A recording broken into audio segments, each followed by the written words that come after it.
머슬 수업 친 하겠습니다. 머슬 수업 친에서 기억하셔야 되는 머슬은 하나라고 보시면 될 텐데요. 멘탈리스 머슬이 되겠습니다. 때때로 이 부위에 있는 근육 중에서 트랜스버스 멘탈 머슬이라고 하는 이횡근이라는 것들이 있는데 입꼬리 내림근하고 연속되는 경우가 많고요. 중요하게 다뤄지지 않으니까 학부 과정에서 사실 여러분들이 학부생들은 아니고 대학원생들이지만 실제 과정 자체는 학부 과정으로 다루기 때문에 거기서는 특별히 다루지 않으셔도 좋을 것 같고요. 멘탈리스 머슬은 대신 다른 말로 레베이터 멘티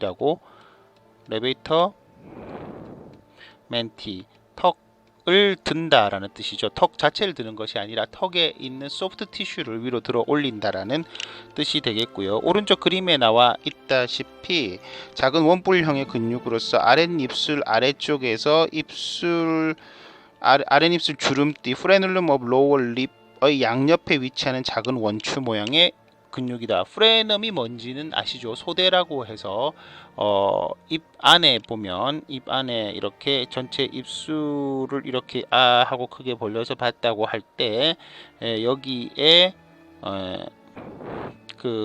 상하게도 있고 하하게도 있고, 제가 갑자기 그림을 그리다 보니까 좀 그림이 썩 만족스럽지 못한데요. 여기 이제 견치가 있다고 하면 입을 여러분들이 벌려보면 여기 가운데에 이제 이렇게 프레넘이 있고, 아래쪽에도 동일하게 여기 혀가 있으면 아래쪽에도 치아가 있고 치아 아래쪽에 입술을 이렇게 젖혀보면 이 가운데 정중에 있는 미디안 사이드에 있는 이제 프레넘이 있습니다. 이 프레넘의 프레넘과 프레널럼이라고 하는 거, 프레널럼이라고 해서 뒤에 um이 더 붙으면 작다라는 의미를 더해주는 건데요. 때때로 이 프레넘을 프레널럼이라고도 부르기도 합니다.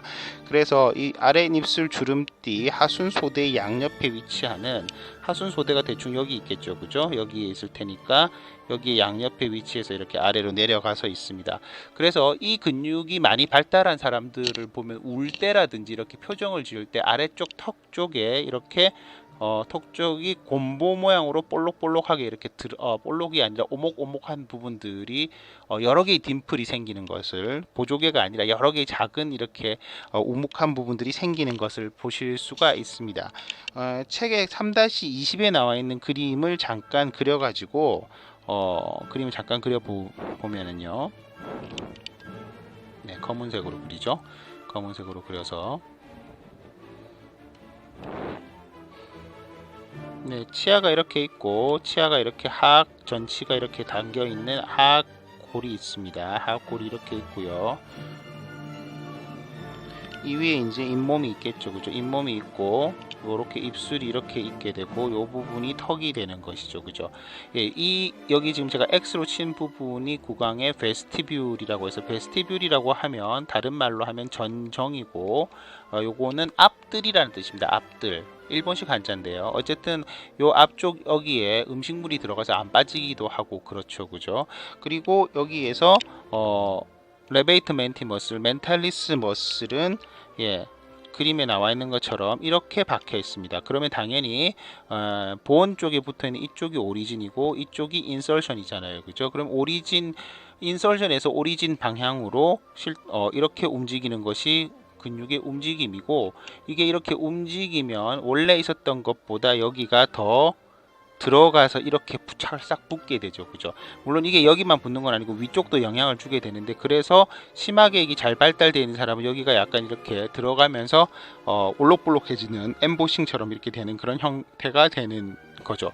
이 멘탈리스 액티비티가, 멘탈리스 머슬 자체가 이렇게 좀 브로드하게 박혀 있는 사람들도 있고 한데, 이게 브로드하게 박혀 있으면 하악 전체의 앞쪽에서 압력을 이렇게 뒤로 주는 압력을 주기도 합니다. 그래서 교정 치료를 할 때, 책에는 나와 있지 않지만 교정 치료 끝에 하악 전치의 리텐션이 상당히 중요하고, 자연적으로도 이게 크라우딩이 다시 재발하는 경향이 있는데요. 네, 크라우딩이란 단어 자체는 다시 좀 어려워서 나중에 설명드릴 기회가 있겠지만, 어쨌든 치아들이 이렇게 제대로 배열되어 있는 것들을 다시 흩트리려는 그런 악영향을 주는 경향이 있어서 초기 진단 때 멘탈리스 액티비티가 심한지 안 심한지 한 번 정도 체크를 하는 과정이 있습니다. 더불어 지금 방금 그린 그림에서 약간 연장이 돼서 이 치아 앞니 이제 하악 전치가 이제 발치가 됐다고 가정을 해 보겠습니다. 발치가 됐다고 가정하면 이 부분이 없어지는 건데요. 그러면 치아를 잃고 나면 대부분의 알베올라 프로세스는 좀 흡수가 진행이 많이 됩니다. 흡수가 진행이 되면서 알베올라 리지가 작아지기 때문에 틀니 덴처의 리텐션이 점점 더 약해지는 약해지는 원인이 되기도 하는데요. 이런 식으로 이제 된다라고 하면 이 위에 덴처가 아까 그 버칼 플랜지, 그러니까 버칼 플랜지가 아니고 이건 레이비얼 플랜지가 될 텐데요. 벅시네이터 머슬의 작용처럼 여기도 이제 덴처가 이런 식으로 위에 얹혀야 되겠죠. 예, 이런 식으로 이제 얹혀야 되고, 이 위에 이제 그 치아가 심어져서 마찬가지로 하악 전치를 이제 이런 식으로 심어야지 자기 치아가 있는 것처럼 되는 건데, 이 버시네이터 머슬 자체가 이제 아까도 말씀드렸다시피 치아가 발치되고 나면 알베올라 리지가 계속 흡수됩니다. 그래서 이 높이가 자꾸 낮아지면 반대극부로 그림에서는 이제 뭐 보여드릴 수가 없으니까 버시네이터 머슬의 위치가 사실은 알베올라 리지의 상방 있는 쪽으로 자꾸 올라가는 게 되는데요. 그러면 역시 마찬가지로 얘가 이렇게 안쪽으로 수축을 하게 되면 동일한 효과로 뚱뚱해지잖아요. 뚱뚱해지게 되면 여기를 이렇게 레이비얼 플랜지가 되겠죠. 앞쪽으로 이렇게 들썩들썩하게 만들 수가 있다라는 거죠. 그렇기 때문에 그런 문제가 발생할 수 있어서 미리 인상을 체득할 때나 보도 몰딩 같은 것을 할 때 이 액티비티를 약간 고려할 수도 있다 정도인데, 뭐 실제로는 그렇게 어렵게 만드는 경우가 많지는 않습니다. 다만 이 알베올라 리지가 굉장히 많이 흡수되어 있을 때는 아예 버칼 플랜지가 거의 없다시피 하는 경우가 버칼 베스티뷸이 없다시피 하는 경우가 있는데, 그런 경우에는 상당히 좀 어려운 케이스가 되는 거겠죠. 그죠? 네, 제가 말씀드린 이런 임상적인 부분은 지금 이해를 못 하셔도 되고, 나중에 실제 그 임상 파트에 들어가서 강의를 들으실 때 좀 더 자세히 들을 수 있는 기회가 충분히 있으니까 일단 뭐 참고로 듣고 넘어가시면 될 것 같습니다. 볼굴대에는 입꼬리, 앵그로브 마우스에서 바깥쪽에 여러 근육들이 모여서 만들어진 덩어리진 곳을 가리킵니다. 볼굴대는 보통 입꼬리 바깥쪽 1cm 정도 되는 곳에서 엄지손가락으로 입꼬리 부위를 대고 입술과 볼을 수축하면 튀어나온다. 뭐 잘 보이지는 않는데요. 이 부분이 이제 이렇게 그 근육이 잘 모여 있으면 수축하는 경우에 약간 도드라지게 나오는 것이죠. 볼굴대는 틀니, 총이치를 제작할 때 맨디블라 오클루잘 림의 제1소구치 설정에 이용된다. 대략의 그 위치에 제1소구치를 그러니까 이렇게 그 치아 배열을 할 때 참고를 한다는 얘기가 됩니다. 사실 총이치에서 치아의 위치를 정하는 것은 굉장히 여러 가지 경험적인 방법으로 다양한 이론이 있고 어려운 부분이 되는데, 그 중에서 이용될 때가 있다입니다. 덴처 플랜지에서 볼굴대 부위를 융기되게 제작하면 의치가 탈락하는 원인이 되기도 한다. 인데 네, 아주 중요한 내용이라고 하기는 조금 어렵겠고요. 볼굴대는 씹기 등 기능 시 입꼬리 부위를 고정시켜서 음식물이 입 안에서 밖으로 새어나가는 것을 막기도 한다. 이 볼굴대 용어가 생긴 이유를 그 밑에 잘 설명하고 있는데, 수레바퀴 가운데 구멍을 끼우는 나무나 세막대기를 모디올루스라고 가리키고 그래서 볼굴대라고 부릅니다. 네, 기억하셔야 될 것은 이 볼굴대를 이루는 근육이 뭐가 있는지를 잘 하셔야 될 텐데요. 이렇게 이제 입술이 있고 코가 있고 입술이 있으면 이 입술 주변에 대략의 지금 이 부위 정도 1cm 떨어진 이 양쪽 부위에서 볼굴대가 생기는 거잖아요. 모디울루스가 생기는 건데, 이 모디울루스가 생길 때 위에서부터 내려오는 거로 따지게 되면 위에서부터 내려오는 거는 레베이터 앵귤리오리스가 있겠고요.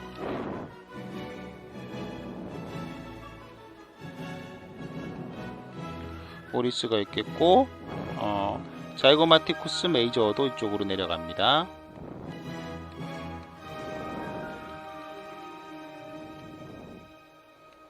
아래쪽에서 올라오는 걸로 따지면 디프레스 앵귤리오리스,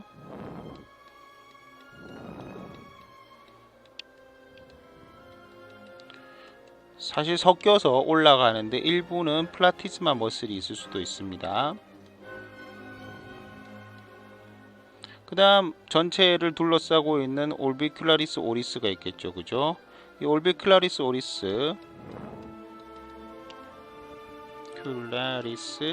오리스 내는 그 내부의 근육인 인사이시브스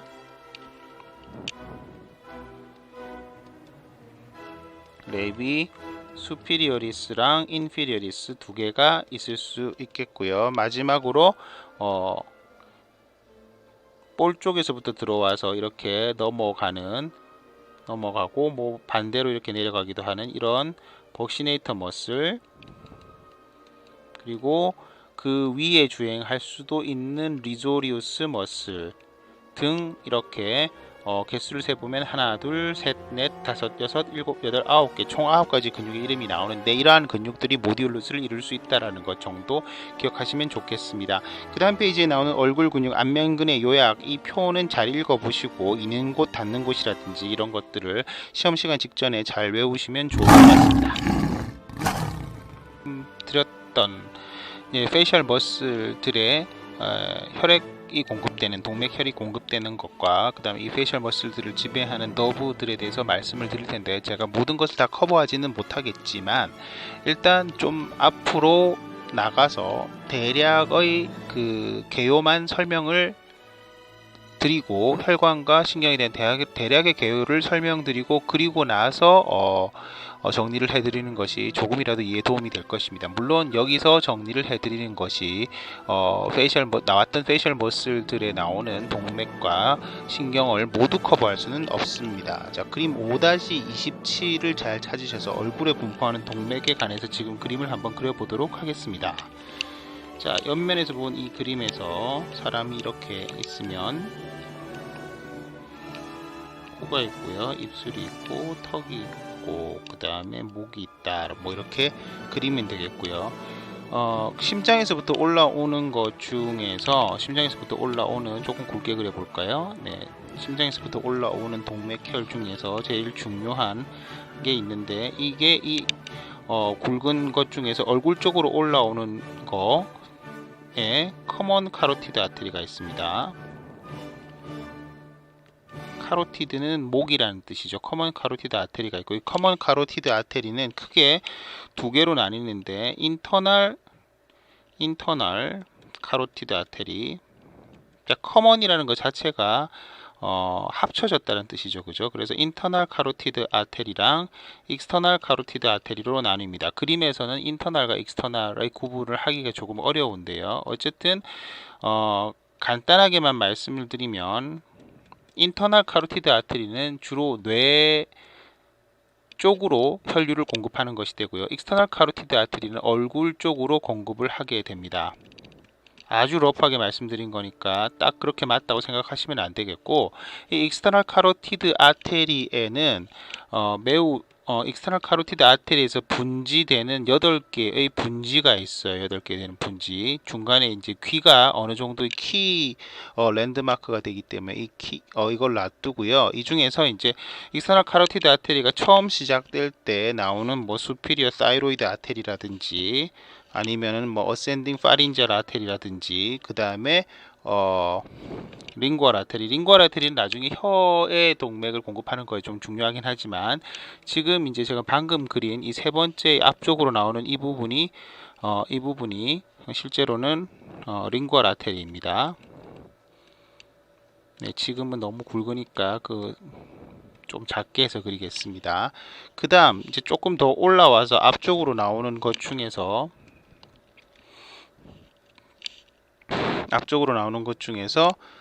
페이셜 아터리가 있죠. 페이셜 아터리. 네, 이 페이셜 아터리 이게 중요합니다.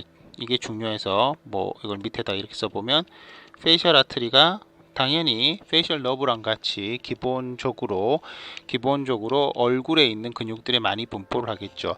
이 페이셜 아터리는 맨디블라 나치라고 해서 앞에서 배우셨을 텐데 맨디블라 나치를 그 경계로 해서 이렇게 살짝 지나가게 됩니다. 살짝 지나가게 되고 링구얼 아테리 부분이 조금 복잡하니까 지워서 링구얼 아트리 부분은 생략을 하고요. 페이셜 아트리에서부터 나오는 걸 다시 그려보면 맨디블라 너치가 여기 이제 어떤 식의 맨디블이 있다고 치면 여기 살짝 이렇게 안테고날 라츠가 있죠. 이쪽을 지나서 이제 안쪽에서부터 바깥쪽으로 튀어나오는 페이셜 아트리의 분지들이 있죠. 이렇게 페이셜 아트리 분지들이 몇 가지로 나누기 전에 몇 가지로 나누는데 넥에 있는 부분은 생략을 하고요. 얼굴에 있는 부분부터만 생각을 하게 되면 넥에 있는 부분 중에 이제 서브멘탈이라고 해서 턱 아래쪽에 나오는 서브멘탈이 있고요.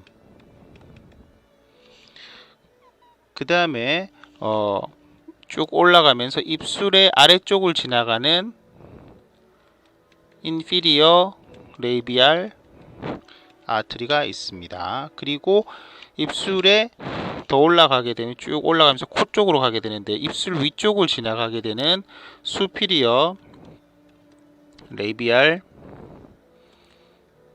아트리가 있고요. 그 다음에 쭉 올라가면서 코 쪽으로 이렇게 빼는 브랜치가 있는데 이것을 레터럴 네이잘 브랜치라고 합니다.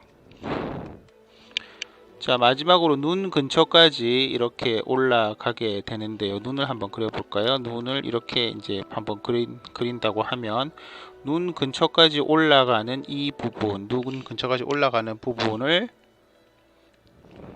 앵귤라 아테리라고 합니다. 자, 여기 나와 있는 이 부분들이 앞쪽에서 말씀드리는 페이셜 머슬들하고 관계가 많으니까 참고를 하시면 좋겠고요. 그 다음 말씀드렸던 이제 익스터널 카로티드 아트리 분지가 여러 가지가 있는데 이 올라가다가 뒤쪽으로 빠지는 게 있죠. 뒤쪽으로 빠져서 아예 뒤통수 쪽까지 이렇게 쭉 빠지는 아트리가 있는데 뒤통수까지 빠지면 뒤통수에 가니까 당연히 이 아트리를 오시피탈 아트리가 되겠죠. 그죠? 오시피탈 아트리. 그리고 조금 더 위에서 귀 뒤로 이렇게 지행하는 아트리가 있습니다. 이것이 포스테리어 귓바퀴라고 하는 것은 아우리큘라니까 큘라 아트리, 포스테리어 아우리큘라 아트리. 그 다음 쭉 더 이렇게 위로 이제 더 올라가게 되는데요. 여기서 타고 올라가면서 나중에 저희한테 굉장히 중요한 분지를 하나 내는데 이 분지는 사실상 얼굴에 있는 페이셜 머슬하고는 별로 관계가 없는 거긴 해요. 그렇지만 어쨌든 맥실라리 아테리가 되고요. 그 더 위로 올라가게 되는 것을 슈퍼피셜 템포럴 아테리가 됩니다. 슈퍼피셜 템포럴 아트리의 일부 분지 중에 트랜스버스 페이셜 아트리라는 게 하나 있습니다. 자, 여기에서 다시 조금 표시를 해 두게 되면 지금 superior thyroid 아트리 쓰진 않았는데요. ascending pharyngeal 아트리, 그 다음에 중간에 지어진 lingual 아트리, 뭐 여기서 번호를 써보면 1번, 2번, 3번, 그리고 네 번째 페이셜 아트리, 다섯 번째 오시피탈 아트리, 여섯 번째 포스테리어 아우리큘라 아트리, 그 다음 일곱 번째 맥실라리 아트리, 여덟 번째 슈퍼피셜 템포럴 아트리 해서 이 총 8개가 실제로 익스터널 카로티드 아테리의 중요한 8개의 분지입니다. 그리고 방금 설명드렸던 서브멘탈이나 인피리어 레이비알, 수피리어 레이비알, 레터럴 네이잘 브랜치, 앵귤라 아터리의 경우에는 페이셜 아터리의 다시 더 작은 브랜치가 되는 거라고 생각하시면 되겠습니다. 이 정도 이름을 대충 기억하시고요.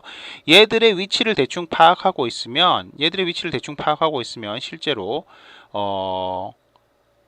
페이셜 머슬의 대충 어디를 지배할 수 있다라는 거를 기계적으로 암기하지 않으셔도 어느 정도 추측이 가능합니다.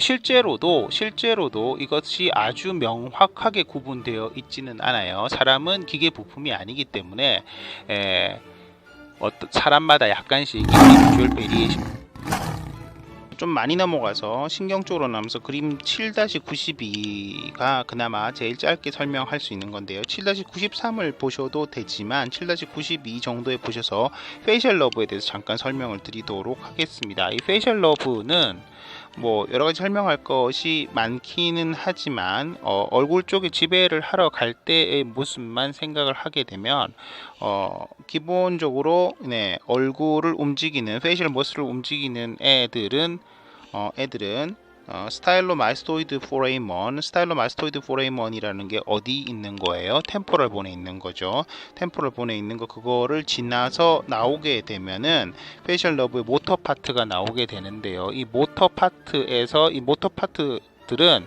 기본적으로 파로티드 글랜드를 지나게 되어 있습니다. 파로티드 글랜드가 뭐죠? 파로티드 글랜드가 3대 타액선 중에서 볼 쪽에 있는 이하선이라고 불리는 거죠. 그죠? 파로티드 글랜드를 지나게 되어 있고, 이 파로티드 글랜드를 지나는 모터 파트가 파로티드 글랜드를 지나면서 5개의 분지로 나누게 되는데, 이 5개의 분지를 나누기 전에 이제 크게 2개로 나뉜다고 생각을 하시면 되겠고요. 크게 2개로 나뉘고, 그 중에서 위에 있는 거를 템포로 페이셜 디비전이라고 부릅니다. 그리고 아래쪽에 있는 거를 서비코 페이셜 디비전이라고 부르죠. 그래서 위에 있는 거에서 다시 2개로 나누어지는데, 2개로 나눠져서 사실은 높이에 따라서 그냥 나눠지는 거라고 보시면 되겠는데, 템포럴 브랜치가 있고요. 그 다음 그 아래쪽에 있는 거는 자이고마틱 브랜치입니다. 자이고마틱 브랜치. 그리고 아래쪽 서비코 페이셜 브랜치는 다시 3개로 나눠지는데요. 5손가락으로 나눠진다고 생각을 하셔도 되고, 사실은 얘들 사이에도 서로 이렇게 합쳐지거나 나눠지는 것들이 좀 있습니다. 그러나 그런 자세한 것들은 일단 생략을 하시고, 그래서 그 다음 서비코 페이셜 브랜치에서 이제 중요한 게 버컬 브랜치죠. 버컬 브랜치.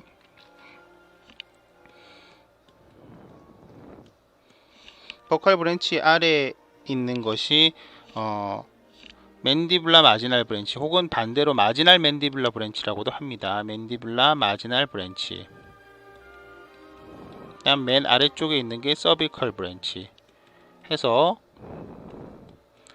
사실은 그림을 이렇게 그렸지만 굳이 여기에 사람의 얼굴을 이렇게 그려본다고 하면 파로티드 글랜드가 마세터 머슬이 있는 하악의 레이머스 근처에 있기 때문에 사람의 코가 여기에 있고, 이런 식으로 해서 입술도 있을 거고, 뭐 이렇게 되고, 여기 이런 식의 맨디블이 있어야 되겠죠. 그죠? 뭐 대략 이 정도의 위치로 해서 이 5가지 브랜치의 이름 정도는 대략 기억을 하고 계시면은 전체적인 이해하시는데 도움이 될 것 같아요.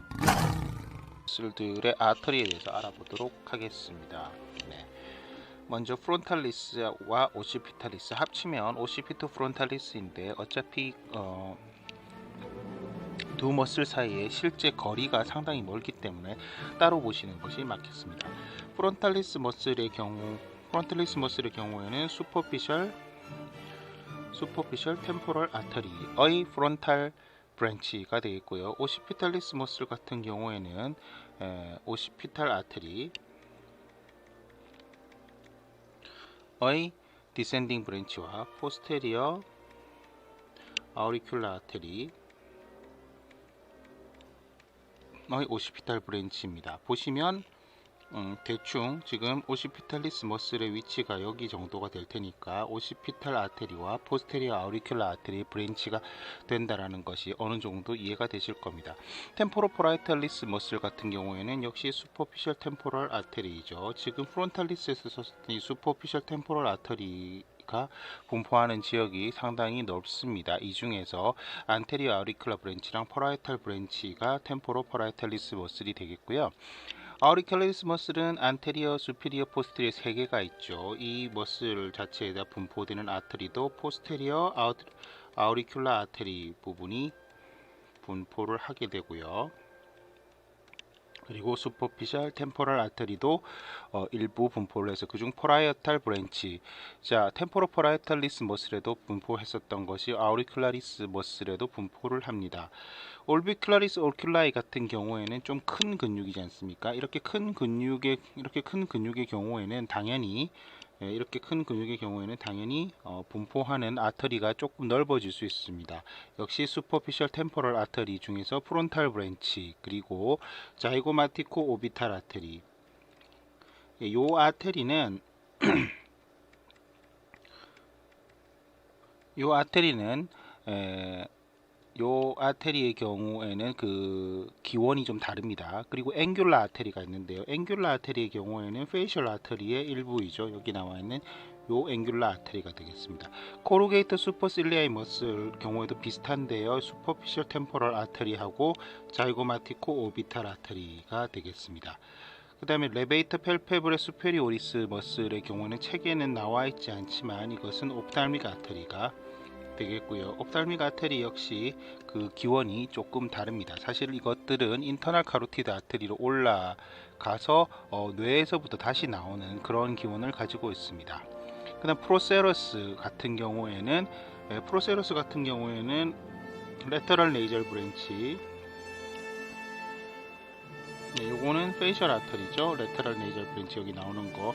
나잘리스 같은 경우에도 레터럴 네이절 브랜치인데 레터럴 네이절 브랜치이긴 한데 요 애는 조금 낮기 때문에 레터럴 네이절 브랜치보다도 조금 밑에 있는 수피리어 레이비얼 아테리의 위치, 수피리어 레이비얼 더하기 수피리어 레이비얼 아터리의 혈액 공급 아테리얼 서플라이를 받습니다. 디프레서 septae 나지 같은 경우에는 페이셜 아터리 중에서 septal 브랜치라고 하는 특이한 브랜치, 이 머슬은 굉장히 작은 머슬이다 보니까 네이저 septal 브랜치라고 하는 아주 새 분지에 의해서 아테리얼 서플라이를 받는다고 되어 있습니다. 그 다음 알라퀸 아지 머슬, 자 알라퀸 아지 머슬부터 리조리우스 머슬까지에 해당되는 모든 머슬들은 전부 수피리어 레이비알 아터리입니다. 네, 페이셜 아터리의 일부이죠. 그죠? 그 다음 디프레스 앵귤리오리스랑 디프레스 레비 인피리오리스의 경우에는 인피리어 레이비알 아터리입니다. 책에 디프레스 앵귤리오리스를 수피리어 레이비알 아터리라고 되어 있는데 위치상으로 보나 뭐로 보나 인피리어 레이비알 아터리가 맞죠. 그리고 올비큘라리스 오리스 머슬의 경우에는 수피리어 레이비얼 아터리랑 인피리어 레이비얼 아터리가 합쳐집니다. 뭐 당연하겠죠, 그죠? 올비큘라리스 오리스가 이렇게 생겼으니까 수피리어 레이비얼 아터리랑 인피리어 레이비얼 아터리를 합쳐야 될 것 같습니다. 그다음 벅시네이터 아터리 벅시네이터의 경우에는 페이셜 아터리 중에서 이 벅시네이터 머슬은 페이셜 머슬답지 않게 딥하게 위치해 있기도 하고 머슬의 두께가 상당하죠. 어느 정도 그 실제 운동을 하는, 그러니까 표정을 짓는 데 쓰인다기보다는 운동을 하는데 저작할 때 음식물을 섭취하는 데 쓰이는 근육이지 않습니까? 그래서 페이셜 아터리 중에서 머스큘러 브랜치라는 게 있고요. 그리고 맥실라리 아터리 중에서 버칼 아터리라고 이름이 아예 있는 것이 있습니다. 맥실라리 아터리는 여기 있는 중요한 아터리 총 15개의 분지를 가진 아터리 머슬 같은 경우에도 역시 인피리어 레이비알 아터리입니다. 대부분의 아터리들은 페이셜 아터리에 공급을 받는다라는 것을 알 수가 있죠. 즉, 코 이하에부터, 그러니까 프로세러스부터 멘탈리스 머슬까지는 거의 페이셜 아터리에 공급을 받고요. 버시네이터의 경우에 약간 예외가 있지만 대부분 페이셜 아터리의 분지에서 공급을 받고, 그 위의 아터리들 뭐 두피라든가 혹은 템포로 파라이틀리스 귀 근처, 눈 근처의 경우에는 그쪽에 맞는 슈퍼피셜 템포럴 아터리라든지 아니면 자이고마티코 오비탈 아터리 같은 동맥의 혈액을 공급받는 것을 파트입니다. 신경지배에 대해서 알아보도록 하겠습니다. 앞쪽에서 말씀드렸던 것 중에 한 가지 빠진 게 있어서 그 페이셜 너브가 크레니얼 너브의 7번째 너브인 페이셜 너브가 스타일로 마스토이드 브레인원을 통해서 나온 다음에 파로티드 글랜드로 들어가기 전에 바로 뒤쪽 귀 뒤쪽으로 빠지는 분지를 하나 내는데요. 요 분지를 포스테리어 아우리큘라 브랜치가 아니고 너브라고 단독적으로 이름을 붙여서 부릅니다. 그리고 더 아래쪽으로 쭉 내려가다 보면 스타일로 하요이드 브랜치랑 다이게스틱 브랜치라고 하는 머스큘러 브랜치를 다시 조금 더 냅니다. 자, 요거는 스타일로 하요이드랑 그 다음에 다이게스트릭은 페이셜 머슬이 아니기 때문에 생략을 하도록 하고요. 자, 그러면 다시 본론으로 들어가서 앞쪽에서 다시 한번 보도록 하겠습니다. 먼저 프론탈리스 머슬부터 시작을 해보게 되면, 자, 그런데 애초에 전제가 페이셜 머슬의 특징이 하나가 뭐라고 그랬나요? 페이셜 머슬의 특징 중에 하나가 페이셜 너브의 지배를 받는 거라고 말씀드렸지 않습니까? 그러므로 여기 있는 머슬들은 모두 페이셜 너브의 지배를 받는 것인가요? 네, 사실은 거의 맞는 말이긴 한데, 여기 나와 있는 레베이터 펠페브레 수페리오리스 머슬은 페이셜 머슬이 아니죠. 그리고 앞쪽에 눈 주변에 있는 엑스트라 아큐라 머슬 7개를 다루었을 때 얘는 크레니얼 너브 3번 오큘러 모터 너브의 지배를 받는다라고 했습니다. 따라서 나머지는, 얘를 제외한 모든 나머지는 어찌됐든 페이셜 너브, 크레니얼 너브 중에서 7번에 해당되는 페이셜 너브의 지배를 받는 거고, 그 브랜치가 조금씩 차이가 날 뿐이라는 것이죠. 자, 그러면은 위치상으로 봤을 때 프론탈리스 이마 위쪽에 있으니까 쭉 뻗은 이 다섯 가지에서 1, 2, 3, 4, 5 이 다섯 가지를 대충 보시게 되면 어디에 지배를 받을 것 같나요? 당연히 템포럴 브랜치의 지배를 받죠. 그 다음 아시피탈리스는 뒤통수에 있잖아요. 뒤통수에 있기 때문에 제가 말씀드렸던 여기 있는 포스테리어 아우리큘라 브랜치의 포스테리어 아우리큘라 너브입니다. 이거 너브의 지배를 받는 것이 옳겠습니다. 그 중에서도 오시피탈 브랜치의 지배를 받죠. 템포럴 파라이탈리스는 이 부분에 있는 거니까 템포럴 브랜치의 지배를 받고요. 아우리큘라리스 머슬 역시 템포럴 브랜치의 지배를 받거나, 혹은 아우리큘라리스 포스테리어 같은 경우에는 포스테리어 아우리큘라 너브의 지배를 받습니다. 올비큘라리스 오큘라이는 좀 큰 널찍한 근육이지 않습니까? 그래서 템포랄이랑 자이고마틱 브랜치가 되겠고요. 코루게이터 슈퍼실리아이의 경우에는 자이고마틱 브랜치가 되겠습니다. 프로세러스의 경우에는 위치상으로 보면 템포럴 브랜치가 맞는데요. 책에는 보면 보컬 브랜치라고 나와 있지만 템포럴 브랜치로 이해를 하시면 되겠습니다. 네잘리스랑 디프레스 septine지 머슬부터 쭉 시작해서, 여기서부터 네잘리스부터 시작해가지고 쭉 내려가서 자이고마티쿠스 메이저를 넘어서 리조리우스까지 모두 버칼 브랜치입니다. 버칼 브랜치. 그리고 디프레스 앵귤리 오리스랑 디프레스 레비 인피리오리스 머슬의 경우에는 마지널 맨디블라 브랜치 혹은 맨디블라 마지널 브랜치가 되겠죠. 그죠? 맨디블라 마지널 브랜치가 되겠고, 올비클라리스 오리스는 그 범위가 좀 약간 위에 있기 때문에 다시 버칼 브랜치로 올라가고요. 멘탈리스 머슬은 맨디블라 마지널 브랜치가 되겠습니다. 그리고 버시네이터 머슬 역시 버칼 브랜치의 지배를 받는다라고 생각하시면 되겠습니다. 그래서 페이셜 머슬의 신경 지배는 생각보다 간단하다라고 생각을 할 수 있겠죠. 네, 여기까지 페이셜 머슬을 했습니다. 수고하셨습니다.